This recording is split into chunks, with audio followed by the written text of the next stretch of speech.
CSS introduced a powerful new feature that allows us to use images for creating unique decorative borders around elements. In this video, we'll explore the different results we can achieve using the border image property. Besides the normal border styles, CSS allows us to use an image as the border around an element. The border's design is taken from the sides and corners of the image we specify.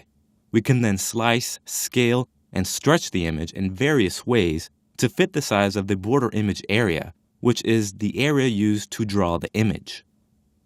Border images may seem a bit tricky at first, but don't worry, because once you wrap your head around them, you can achieve some pretty neat results.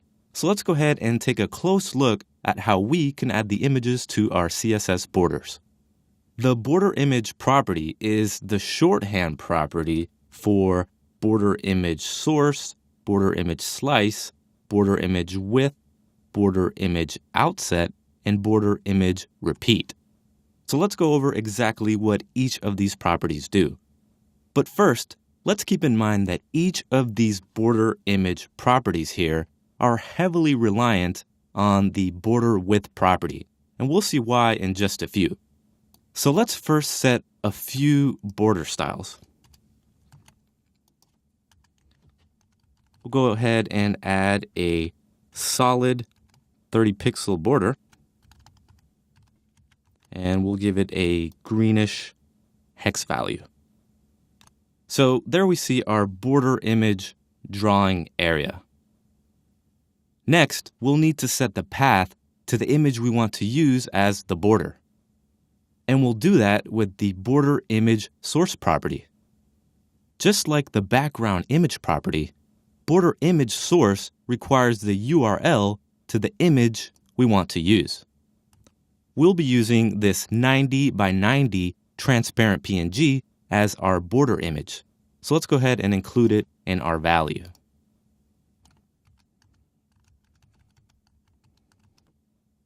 And we'll refresh the browser here. So now we get the image condensed to 30 pixels by 30 pixels in each corner of our div. To adjust this, we'll need to use the border image slice property.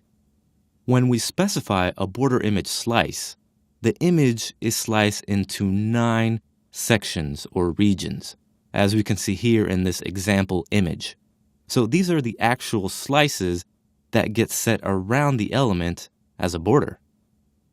These 9 regions are top left, top center, top right, right middle, bottom right, bottom center, bottom left, left middle, and the center area. So essentially it's 4 corners, then 4 sides, and the middle area here.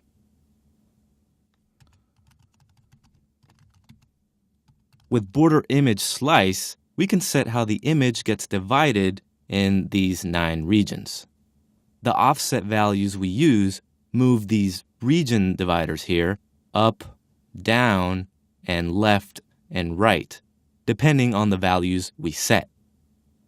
So border image slice can accept up to 4 offset values for the top, right, bottom, and left parts, as well as an optional fill value for the center area. When we use percentage values, they are relative to the size of the image. The first horizontal offset value is relative to the width of the image, and the second vertical offset value is relative to the height of the image. We'll refresh our browser and see that each side is 25% the width of the image and 20% of the height. Number values represent pixels in the image. Earlier, we set our border width to 30 pixels, so most of the time, we'd make sure that the border image slice matches the border width so that there's a 1-to-1 ratio with that border width defined. So let's go ahead and make our border image slice here a value of 30.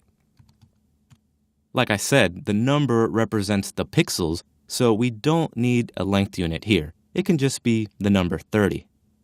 And if for some reason we use a number value that is greater than the original image size, the value will just be reduced by the browser to 100%. And negative values are also not allowed in border image slice, so let's keep that in mind. Back in our browser, we'll refresh this, and we can see that it places each corner image in their respective areas. But as we can see, the top, middle, and bottom side images are stretched. Well, that's because the height for the top and bottom side images are as tall as the border width set of 30 pixels. Then the width is scaled or stretched proportionately. And the width of the left and right side images are as wide as the 30 pixel border width we set, while the height is what gets proportionately scaled. The middle image doesn't show by default. The middle area is fully transparent unless we use the fill keyword. So back in our CSS, we'll go ahead and add fill. And in our browser, you can see the fill value scales the middle image to fill everything within the border. So it's really up to us to use fill because as we learned in an earlier video, we can also just use the background image property to apply the background image. Now, every image section can be either stretched or repeated depending on the border image repeat property.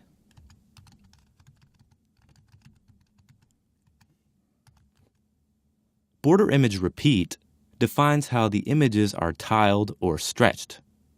So currently, they're all displaying stretched because the default value for border image repeat is stretch.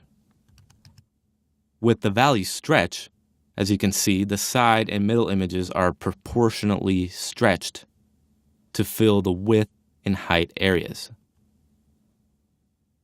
With the value repeat, the images are tiled or repeated to fill the area, as we can see here. Now we see a repeat, but it's not exactly perfect. As you can see, some of the repeating images are being cut off. Well, the value round fixes this for us. With round, the image tiles to fill the area. And if it does not fill the area with a whole number of tiles, the browser resizes them so that it fits nicely within the area. So even if the box's width changes, the borders will always rescale to fill the area with a whole number of tiles. Chrome and Safari treat round and repeat the same, so there's no real distinction between the two values, while Firefox and Opera get it right and display it as it should. Support isn't as good yet in Chrome. As you can see here, we just switched to Chrome, and it looks the same as repeat. So I'm currently using Firefox 18 in this tutorial, which as you can see looks much better. The value space, like the other values, tiles the image to fill the area, and it's very similar to round, except that it distributes the extra white space around the tiles. But unfortunately, at the time of this recording, the value space is currently not supported by any browser. So we'll go back to round. The value border image width sets how large the border's image should be.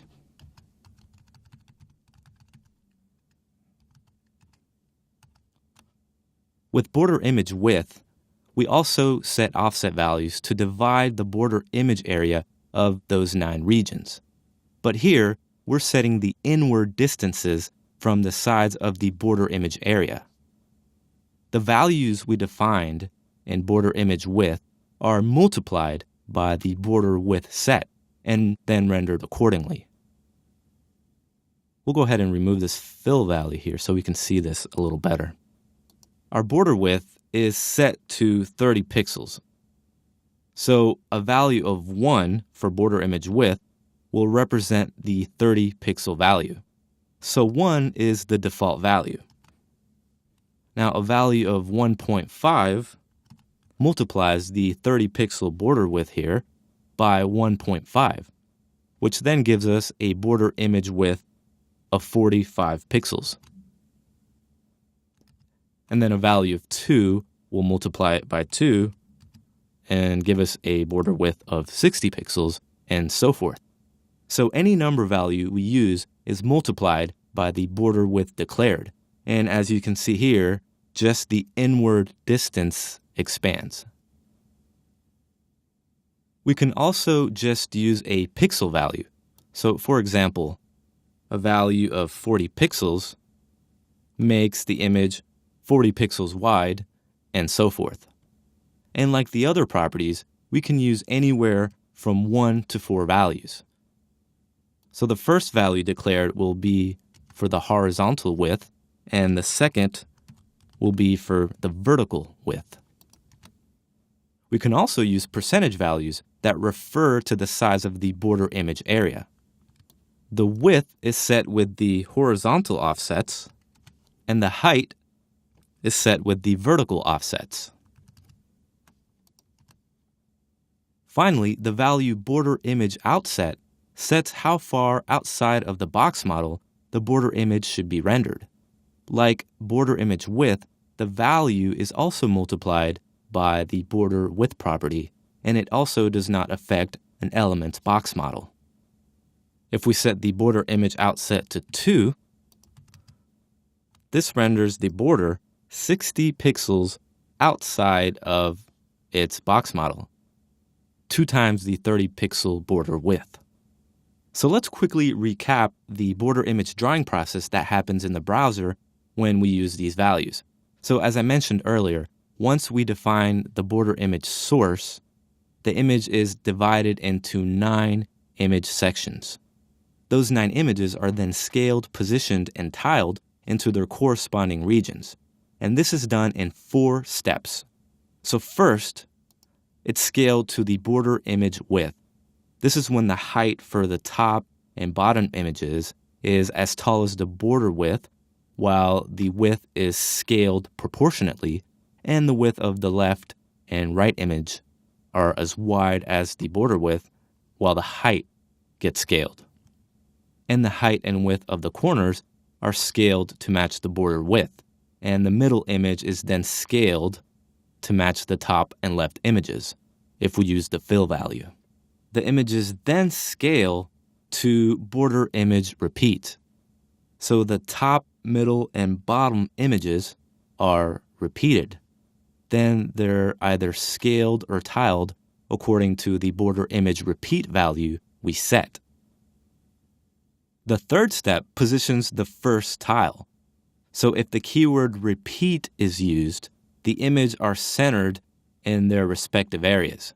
So the top and bottom images are centered horizontally, and the left, middle, and right images would be centered vertically.